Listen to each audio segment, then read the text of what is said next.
अब हमारे भागवत में एक कथा आती है, जरूरी सुननी है। मैं थोड़ी सी कोशिश करूंगी छोटी करने की। एक शैमंतक मणि की कथा आती है। शैमंतक मणि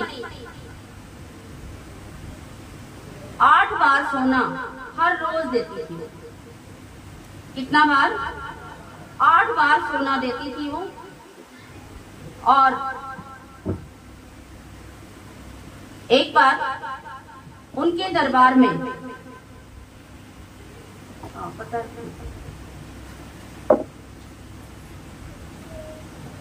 शतधन्वा नाम के एक भगत हुए हैं भगवान सूर्य के।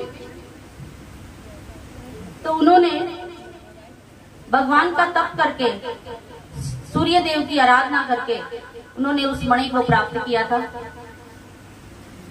और उस मणि को लेकर एक बार द्वारिका धाम में वो द्वारिकाधीश के यहाँ पहुंचते हैं। तो वहां बाल गोपालों ने भगवान कृष्ण से कहा कि ये तो भगवान सूर्य आ रहे हैं। सुखदेव जी महाराज कहते हैं, सत्राजित स्वतनयाम कृष्णाय कृत किल्बिषः शैमंतकेन मणिनाशं उद्धस्य दत्तवान। सुखदेव जी महाराज कहते हैं कि सत्राजित ने अपनी कन्या सत्यभामा भगवान कृष्ण को दी शैमंतक मणि के साथ। तो राजा परीक्षित पूछते हैं कि सत्राजित ने ऐसा क्या किया था कि जो उसके पास मणि आई। तो सत्राजित ने भगवान सूर्य की आराधना की थी। उस आराधना के परिणाम स्वरूप उसे एक मणि प्राप्त हुई और वो मणि 8 बार सोना प्रतिदिन देती थी। तो जैसे ही राज दरबार में आए हैं द्वारिका धाम में, तो भगवान कृष्ण को ग्वाल बाल कहते हैं कि शायद सूर्य आ रहा है। हमारे तो यहाँ सूर्य ऊपर आता है आसमान में, सभा में नहीं ना। तो भगवान कृष्ण समझ गए कि ये सत्राजित है, मणि लिए हुए। तो भगवान ने ऐसे ही वो पास में बैठा था, तो इसलिए उन्होंने ये जरूर कह दिया था कि ये मणि राजा को दे दो, तुम क्या करोगे। इतनी सी बात कही। एक चौथ का चांद देखने से कलंक लग जाता है, तो वो कलंक भी ये कथा सुनने से हम सबका समाप्त हो जाएगा। अगर किसी प्रकार का कोई कलंक लगता है तो ये कथा सुननी जरूरी है। तो सत्राजित को भगवान ने सिर्फ इतना ही कहा था। वो अपने घर गया तो उसका भाई था परहसन। तो सत्राजित ने परहसन से कहा कि भाई, आज तो कृष्ण मेरे से मणि मांग रहा था। वो बोला ठीक है, ये मणि मुझे दे, मैं पहन लेता हूँ। तो उसने मणि पहन ली और वो वन की तरफ चला गया शिकार करने के लिए। और वो वापस नहीं आया। ये बात सत्राजित ने अपनी पत्नी को बताई, क्योंकि अब मणि उनके पास नहीं है ना, उसका भाई पहन के चला गया। तो सत्राजित ने अपनी पत्नी को बताया कि कृष्ण कह रहा था ये मणि राजा को दे दो, और ये बात किसी को कहना मत। वो बोली ठीक। लेकिन पानी भरने गई तो उसने अपनी सखियों से बोल दिया कि कृष्ण मेरे पति को कह रहा था कि ये मणि राजा को दे दो, तुम्हारे क्या काम की है। उस दिन से तो मणि हमें मिल ही नहीं रही, और ना ही उसका सत्राजित का छोटा भाई परहसन मिल रहा। और ये बात चलते चलते कहाँ पहुंच गई? राज दरबार तक, भगवान कृष्ण के कान तक पहुंच गई। क्या माताएं बात को छिपा नहीं सकती? छिपा सकती हैं। एक बार कुंती माता ने छिपाई थी कर्ण की बात को। तब कर्ण ने मरते हुए कहा था कि मां, जब युद्ध में तेरा बेटा अर्जुन हार रहा है, तो आज तू मेरे माँ बन के आ गई। ये बात पूरे समाज को नहीं बता सकती थी क्या, मैं तेरा बेटा हूं? तो किसी को इस बात का भेद भी नहीं लगा ये इनका बेटा है, कुंती का पुत्र है। जब दाह संस्कार किया युधिष्ठिर जी ने, तब अपनी माँ से कहा कि माँ, क्योंकि कुंती को ये पता था कुछ भी हो जाए, यदि युधिष्ठिर को ये पता लग गया कि कर्ण मेरा भाई है तो राजगद्दी पर वो कर्ण को ही बैठाएगा, किसी और को नहीं। तो युधिष्ठिर ने तब कहा था कि माँ, आज के बाद कोई भी औरत, नारी जाति किसी भी बात को छिपा नहीं सकेगी। आज तो तुमने ये बात छिपा ली, हमारा भाई के बारे में आपने बताया नहीं कि मेरा ये बड़ा भाई था, मुझे युद्ध की जरूरत नहीं थी, मुझे राज्य नहीं चाहिए था, मुझे भाई चाहिए था। तो आज के बाद कोई भी नारी अपने पेट में कोई बात छिपा नहीं सकेगी। तो ये बात सत्राजित की पत्नी भी छिपा नहीं सकी और सब जगह फैलती फैलती वो बात कृष्ण कन्हैया के कानों तक चली गई। भगवान कृष्ण ने विचार किया कि ये तो क्या लग गया, कलंक लग गया। इसके लिए उन्होंने द्वारिका धाम से कुछ गोपों को साथ लिया और कहा कि चलो मेरे साथ, हम कहाँ चलते हैं, पर हसीन को ढूंढने चलते हैं, मणि ले करके, क्योंकि कृष्ण के पास ये मणि नहीं थी। तो लेने के लिए चल पड़ते हैं। कुछ दूरी पर जाते हैं तो वहां देखते हैं कि एक शेर और परहसेन मरे पड़े और वहां किसी रीछ के पैर हैं। रीछ कौन है? जामवान। तो उन्होंने उन गोपों से कहा कि आप तनिक बाहर ठहरो, मैं इस गुफा में जाता हूँ और देखता हूँ, हो सकता है मणि अंदर गई हो, वो रीछ ले गया हो। तो उस गुफा में जैसे जाते हैं तो वहां एक बालिका मणि से खेल रही, जामवान की पुत्री जामवती। जब वो मणि से खेल रही थी, मुझे लगता है आज कथा पूरी नहीं होगी, कथा बहुत बची हुई है। तो मणि से खेल रही थी तो जामवान जी की पत्नी ने जामवान को बताया कि कोई हमारी गुफा में आया। जामवान ने कुछ नहीं देखा, उसके साथ युद्ध करना प्रारंभ किया। ये युद्ध 27 दिन तक चला। 27वें दिन जामवान को याद आया कि भगवान राम ने मुझे कहा था कि तेरे साथ युद्ध करते करते यदि कोई हार ना खाता हो तो वो भगवान कृष्ण होगा। बोलिए कृष्ण कन्हैया सांवरिया। बाहर जो बैठे हुए थे कुछ बाल गोपाल, कुछ बड़े आदमी, उन्होंने 12 दिन तक इंतजार किया और वो चले गए वापस, और वापस जाके बताया कि ना तो गुफा में से कृष्ण आया ना मणि आई। हाँ, परहसेन मरा पड़ा था। हमारे देवी भागवत में आता है कि इधर द्वारिका धाम में देवी भागवत महापुराण का पाठ कराया गया और इधर जामवान को सद्बुद्धि आई।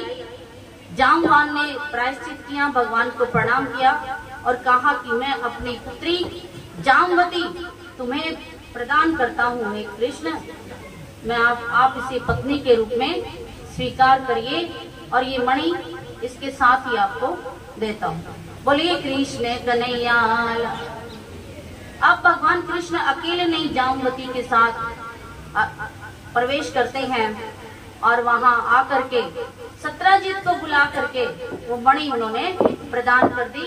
सत्राजित, ये मणि तुम्हारी है, ये पकड़ो। और बड़ी धूमधाम से उनका क्या हुआ, जामवती के साथ विवाह। ये भगवान का दूसरा विवाह। अब सत्राजित ये सोच रहा था कि मैंने तो बेकार में इल्जाम लगाया भगवान कृष्ण पर, इस इल्जाम के प्रायश्चित में मैं अपनी कन्या सत्यभामा इनको प्रदान करता हूँ। बोलिए कृष्ण कन्हैया। तब भगवान कृष्ण ने कहा था सत्यभामा को मैं मंजूर करता हूँ, लेकिन सत्राजित ये मणि नहीं लूंगा, मैं मणि अपने पास। इधर उसी राज्य में सतधनवा और अक्रूर जी, ये दोनों मित्र थे। सतधनवा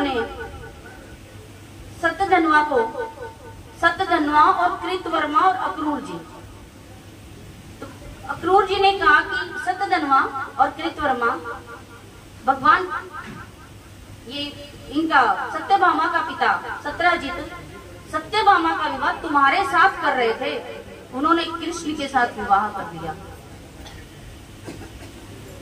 और अब वो मणि घर में ही है, सत्राजित वही है, अब मणि ले लो उससे। तो शतधनवा ने सत्राजित को मारकर वो मणि ले ली।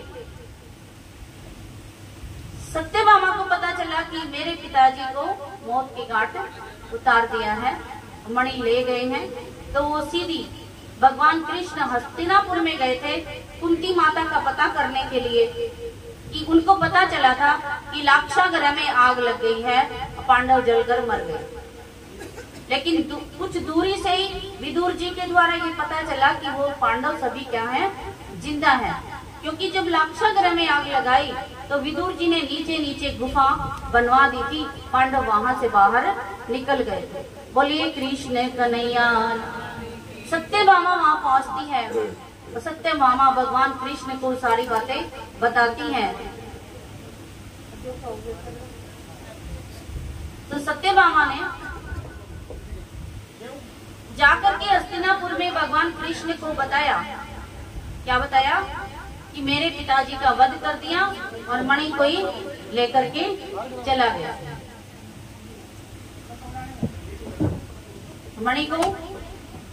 मणि भी चाहिए और जो मेरा पिताजी को जिसने मारा है सतधनवा ने।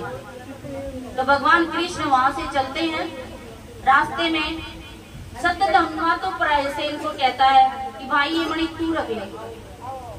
बोला साथ इतना बड़ा गोवर्धन पर्वत एक उंगली पे उठा दिया था, मैं उससे विरोध करूंगा? कितने बड़े बड़े राजाओं का उसने वध कर दिया, मैं उससे उसका विरोध करूंगा? मेरे अंदर क्षमता नहीं।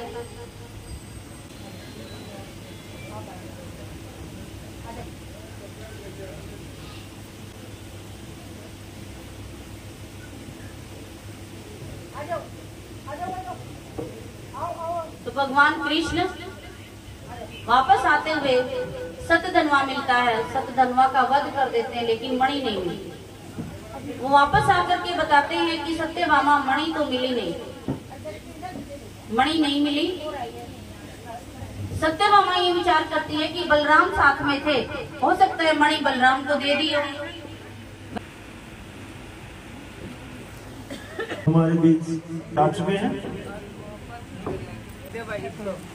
मैंने तो 10 मिनट के लिए बुलाया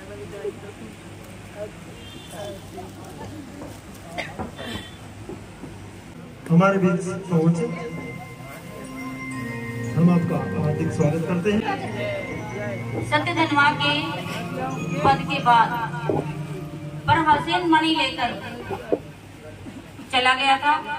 प्रहसन ने जबरदस्ती मणि को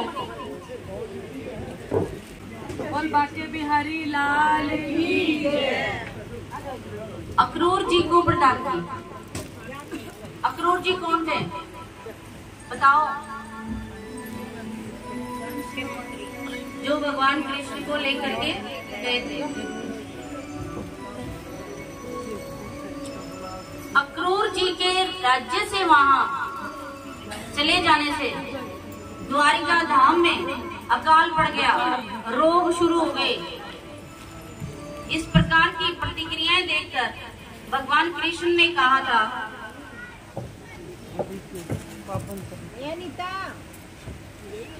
कि अक्रूर जी कहाँ हैं? अक्रूर जी कहाँ हैं? तो अक्रूर जी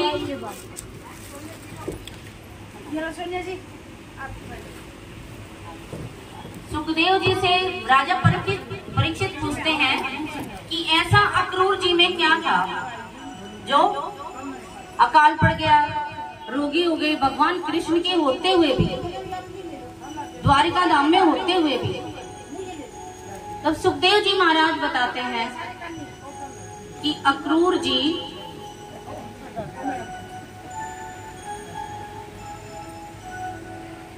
एक ऐसे ब्राह्मण की संतान थे। एक बार काशी में अकाल पड़ गया था। काशी में एक बार अकाल पड़ गया था और काशी में शफलक नाम का एक ब्राह्मण आया था और उस